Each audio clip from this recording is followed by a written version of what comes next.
അച്ഛൻ കാണണമെന്ന് പറഞ്ഞ എന്തിനാണാവോ?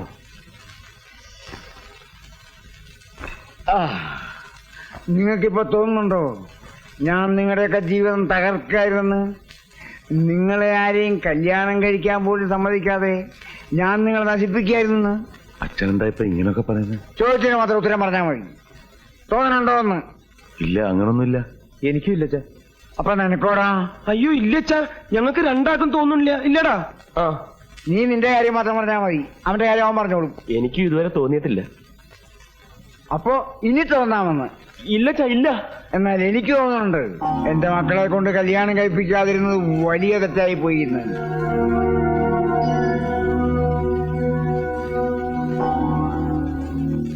പണ്ട് ഈ പ്രേമന് കല്യാണം കഴിക്കണമെന്ന് പറഞ്ഞപ്പോ ഞാൻ ഒന്നേ ആവശ്യപ്പെട്ടുള്ളൂ, ആദ്യം ബാലരാമൻ കല്യാണം കഴിക്കട്ടെ എന്ന്, അവൻ സമ്മതിക്കട്ടെ എന്ന്. ഇപ്പൊ ഞാൻ ആ വാശി ഉപേക്ഷിക്കാം. അവന് വേണ്ടെങ്കിൽ വേണ്ട, ഇനി ബാക്കിയുള്ളവരുടെ കല്യാണം നടക്കട്ടെ. അതുകൊണ്ട് ഇപ്പോ ഈ സ്വാമിനാഥന്റെ കല്യാണം നടത്താൻ ഞാൻ തീരുമാനിക്കുകയാണ്. എന്താടാ, ഞാൻ നിശ്ചയിക്കുന്ന പെണ്ണിനെയും ഞാൻ നിശ്ചയിക്കുന്ന മുഹൂർത്തത്തിൽ നീ താലി കെട്ടിയിരിക്കും. ഇനി ഒരുത്തടെ കെട്ടുകൂടെ താലി കെട്ടുവോ? എങ്കിൽ എനിക്കൊന്ന് കാണാ. സാമിയേട്ടന് ഇഷ്ടമുള്ളതല്ല, വീട്ടിൽ പൂട്ടിയിട്ട് നിർബന്ധിച്ച് കെട്ടിക്കാണ് അച്ഛൻ. കെട്ടിക്കും. അതിന് മുമ്പ് എന്റെ പിള്ളേരുടെ ചാവ് ഞാൻ അയാളെ കൊണ്ട് തീറ്റിക്കും. പിള്ളേരെ കൊന്ന് ഞാനും കെട്ടി തൂങ്ങി ചാവൂടാ. അതാ സമാധാനിപ്പിക്കാൻ വന്ന് പറഞ്ഞ അതിലും വലിയ കുഴപ്പമാ പറയുന്ന കേൾക്ക്. എനിക്ക് ഞാനുണ്ട്. അമ്മയ്ക്ക് ഞാനുണ്ടെന്ന്. അയ്യടാ, നിന്നെ ഏത് പട്ടിക്ക് വേണം? ചെറുതമ്മേ, വാതിൽ തുറക്കാൻ കുഴപ്പമൊന്നും ഉണ്ടാക്കിയത്. ചെറുതമ്മേ, വാതിൽ തുറക്ക്. മായൻകുട്ടിയാ പറയുന്നത്. ഇതിപ്പോ ഞാൻ സമാധാനം പറയേണ്ടി വരുമല്ലോ. അരുത്, പിള്ളേരൊന്നും ചേരും പറയുന്നതൊക്കെ. അടക്കല്ലേ, വാതിൽ തുറക്കല്ലേ. മര്യാദയ്ക്ക് വാതിൽ തുറക്കാനാ പറഞ്ഞത്. തുറന്നില്ലേ ഞാൻ ചവിട്ടി പൊളിക്കും. സത്യമായിട്ട് ഞാൻ ചവിട്ടി പൊളിക്കും.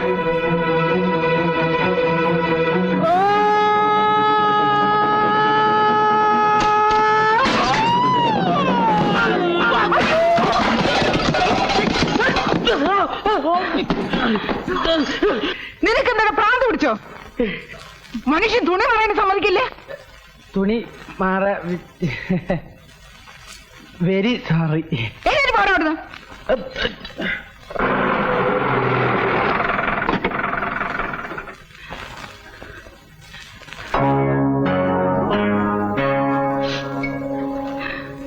ഇറങ്ങിഞ്ഞോട്ട്, ഇങ്ങോട്ട് ഇറങ്ങാൻ. എന്റെ അമ്മോ, എന്റെ അമ്മോ, അയ്യോ, ഈ ബോബനും മോളിയും പോലെ രണ്ട് കുട്ടികളുണ്ടായ. സ്വാമിയേട്ടാ, ചേട്ടത്തിയമ്മ. ആ, ചേട്ടത്തിയമ്മ ചേട്ടനെ കൊല്ലും. അതല്ല, ചേട്ടത്തിയമ്മ. ആ, ചേട്ടത്തിയമ്മ അല്ലേ?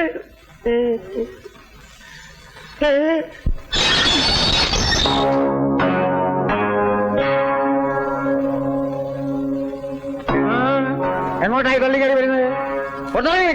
അങ്ങനെ പുറത്ത് നിൽക്കുന്നവളൊന്നും അല്ല ഞാൻ. ഞാൻ ഇവിടുത്തെ പെണ്ണാ. ഇത് എന്റെ ഇവിടുത്തെ കുട്ടികളാ. മാറി ഇങ്ങോട്ട്. ഇവിടുത്തെ കുട്ടികളോ? ഇവിടുത്തെ കുട്ടികൾ ഈ നിൽക്കുന്നവരാ. അവരാരും വിവാഹം കഴിച്ചിട്ടില്ല, അവർക്ക് കുട്ടികളുമില്ല. ഞാൻ നിങ്ങളുടെ സ്വാമിനാഥന്റെ ഭാര്യയാ, കൊച്ചമ്മണി. മാനമര്യാദ ജീവിക്കുന്നതിന്റെ അനിയെ പറ്റി അനാവശ്യം പറഞ്ഞോണ്ടല്ലോ. ചവിട്ടിയടുത്ത് പുറത്തിടും. എന്റെ ഭർത്താവിനെ അവിടെ ഇറക്കി വിടറ. മര്യാദയ്ക്ക് ഇറങ്ങി പോകുന്നല്ലോ ഇവിടുന്ന്. സ്വാമിനാഥ, ഞാൻ മരിച്ചു എന്ന് പറഞ്ഞിട്ട് എവിടെ പോകുന്നു? ഒരു കാരണവശാലും പേടിക്കരുത്. ഞാൻ പറഞ്ഞു പറഞ്ഞാ മതി. എടാ സ്വാമിനാഥ,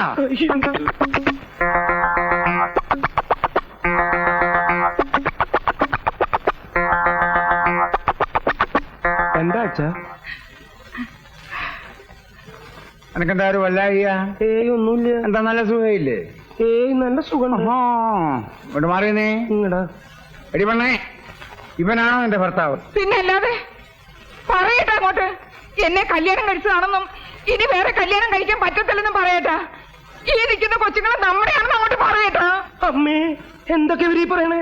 ഏതാ ചെയ്യപ്പെണ്ണുമ്പിള്ള? അത് തന്നെയാ ഞാൻ ചോദിക്കുന്നത്. ഏതാണോ ഇവിടെ? നിനക്കറിയില്ലേ? ഏട്ടോ ദ്രോഹി, നിങ്ങൾക്ക് എന്നെ അറിയില്ലല്ലേ? ഈ നിൽക്കുന്ന കുട്ടികളെ നിങ്ങൾ അറിയില്ലല്ലേ? എനിക്കറിയാം, പുതിയൊരുത്തെ കിട്ടുന്നായപ്പം എന്നെ പിള്ളേരെ നിങ്ങൾക്ക് ഓർമ്മ വരുന്നില്ല അല്ലേ? ഓർമ്മ വരാൻ വല്ല തെളിവുണ്ടോ കയ്യില്? വല്ല മോതിരോ അടയാളോ അങ്ങനെ എന്തെങ്കിലും ഉണ്ടാവോ? ഉണ്ട്. എവിടെ? ദേവിക്കുന്നു അടയാളങ്ങൾ രണ്ടെണ്ണം. ഇവരുടെ തലയെ കൈവച്ച് നിങ്ങളൊന്ന് പറഞ്ഞേ, ഇത് നിങ്ങളുടെ കുട്ടികളല്ലെന്നും എന്നെ നിങ്ങൾ കല്യാണം കഴിച്ചിട്ടില്ല ഇല്ലെന്നും. ഇനി തെളിവ് വേണമെങ്കിൽ വിളിക്ക്. എവിടെ അവൻ? നിങ്ങളുടെ അനിയൻ. അവനെ എങ്ങോട്ട് വിളിക്ക്. എടാ രാമഭദ്ര, എടാ കണ്ടോ അവൻ മാറിക്കളഞ്ഞത് കണ്ടോ? അവൻ അറിയാം സത്യം മുഴുവനും. അവനെ എങ്ങോട്ട് വിളിക്ക്. വിളിച്ചു നിർത്തി ചോദിക്ക്. രാമഭദ്ര, എടാ രാമഭദ്ര.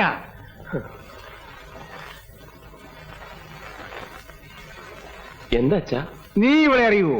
അനിയ, നീയെങ്കിലും ഒന്ന് പറയാനിയ എന്നെ അറിയുമെന്ന്. ഇത് നിന്റെ ചേട്ടത്തിയമ്മയും പിള്ളേരുമാണെന്ന് നീയെങ്കിലും ഒന്ന് പറയാനിയാ. എടാ നിന്നോടാ ചോദിച്ചത് ഇവിടെ അറിയുവോന്ന്. ആ ഇവരെ ഞാൻ അറിയും. അച്ഛാ, ഞാൻ അറിയും. ഇങ്ങനെ കുട്ടികളെ കൊണ്ട് വലിയ വലിയ വീടുകളിൽ പോയി ബേളം ഉണ്ടാക്കുന്ന ഇവരെ പണി. ഇതിനു മുമ്പ് ഇങ്ങനെ പല സ്ഥലത്ത് വെച്ച് ഇവരെ കണ്ടിട്ടുണ്ട്. ഇതുവരെ സ്ഥിരം പരിപാടിയാ. കാശ് തന്നെ പ്രശ്നം. അയ്യോ എന്റെ ഈശ്വരാ. ഇതൊക്കെ കൈയോടെ പോലീസിൽ ഏൽപ്പിക്കേണ്ട കാര്യങ്ങളാ. അയ്യോ അല്ലേട്ടാ, ഇതിനൊക്കെ എന്തിനാ പോലീസ്? ഇത് നാളെ ഏർപ്പാടല്ലേടാ. പോലീസ് അറിഞ്ഞ അതിനെക്കാട്ടി മാനക്കടല്ലയോ? ഇതൊക്കെ ഞാൻ പറഞ്ഞു വിട്ടേക്കാം. പൊക്കോ, എവിടെയെങ്കിലും പൊക്കോ. ഇല്ലടാ മഹാഭാവികളെ, ഞാൻ പോവില്ല. ഇവിടുന്ന് ഞാൻ ഒരിടത്തും പോവില്ല. പലയിടത്തൊക്കെ പോയി കൊച്ചുകളെ ഉണ്ടാക്കിച്ച് ഇങ്ങനോ പോറ്റാൻ കൊണ്ടിരുന്നേ. പോറ്റാൻ കഴിവില്ലേ? കുളത്തിലെ കണ്ടിലോണ്ടറി പോ. അറിയാടാ, ഇപ്പൊ തന്നെ അറിയാടാ. നോക്കിക്കോ, ഇവിടുത്തെ കണ്ടി തന്നെ അറിയാം. നിങ്ങളുടെ അച്ഛനെ നിങ്ങളെ വേണ്ടെങ്കിൽ പിന്നെ എനിക്കെന്തിനാ? നടക്ക്.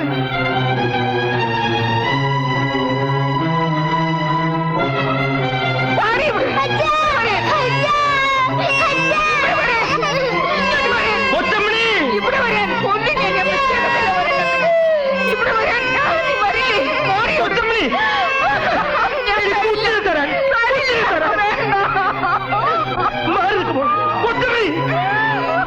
നീ എന്താ ഈ കാണിക്കണ കൊച്ചമണി? നീ എന്റെ ഭാര്യയല്ലേ? ഇത് നമ്മുടെ പിള്ളേരല്ലേ? ഞാൻ ഈ അഭിനയിച്ചൊക്കെ നിങ്ങൾ രക്ഷിക്കാൻ വേണ്ടിട്ടല്ലേ? ഇനി എനിക്കൊന്നുമില്ല. ആരറിഞ്ഞാലും എനിക്കൊന്നുമില്ല. മക്കളെ,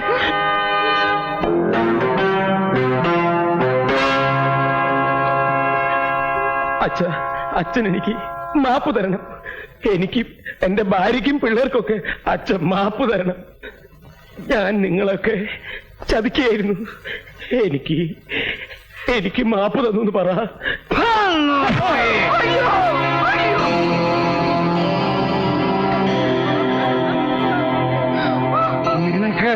നിനക്ക് ഞാൻ മാപ്പ് പറഞ്ഞ പട്ടി എഴുതക്കാൻ. നീ എന്താണോ വിചാരിച്ചത്?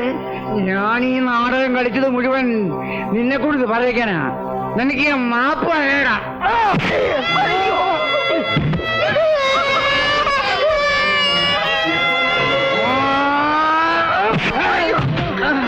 അടിക്കരുത്.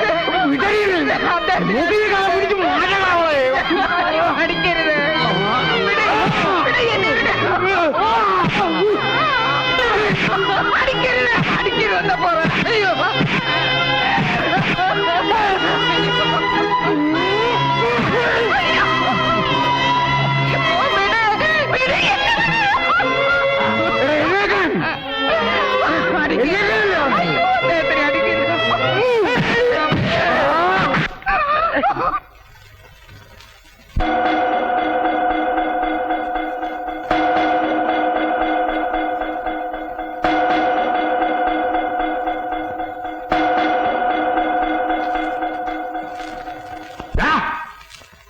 ആരുടെ കൈതടാതെ കയറി പിടിച്ചത്?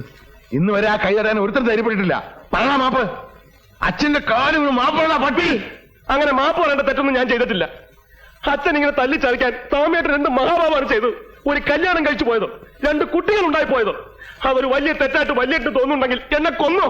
എന്നാലും അച്ഛന് കൂട്ടു നിൽക്കാൻ എനിക്ക് വയ്യ. അച്ഛ, എന്തിനാ അച്ഛന് ഞങ്ങൾ പറയച്ച? ഞങ്ങളെ എന്തിനാ ഇങ്ങനെ വളർത്തണത്? അച്ഛന്റെ തല്ല് കൊള്ളാനോ, അതോ അച്ഛന് വേണ്ടി പോയി തല്ലുണ്ടാക്കാനോ? അപ്പൊ അച്ഛന് വേണ്ടത് മക്കളെയല്ല, ഗുണ്ടകളെയാ. കൊല്ലാനും ചാവാനും മടിയില്ലാത്ത തെരുവ് ഗുണ്ടകളെ. നോക്കി കഥ പിടിച്ച് പുറത്തിറക്കണ ഈ തന്തയ്ക്ക് എനിക്കത് പൊളയാടി മക്കളെ. ഈ 500 ഇനി ഇങ്ങനെ 2 മക്കളില്ല. ഞാൻ തെത്താനെന്റെ പടം ഒഴിഞ്ഞു കാണരുത്.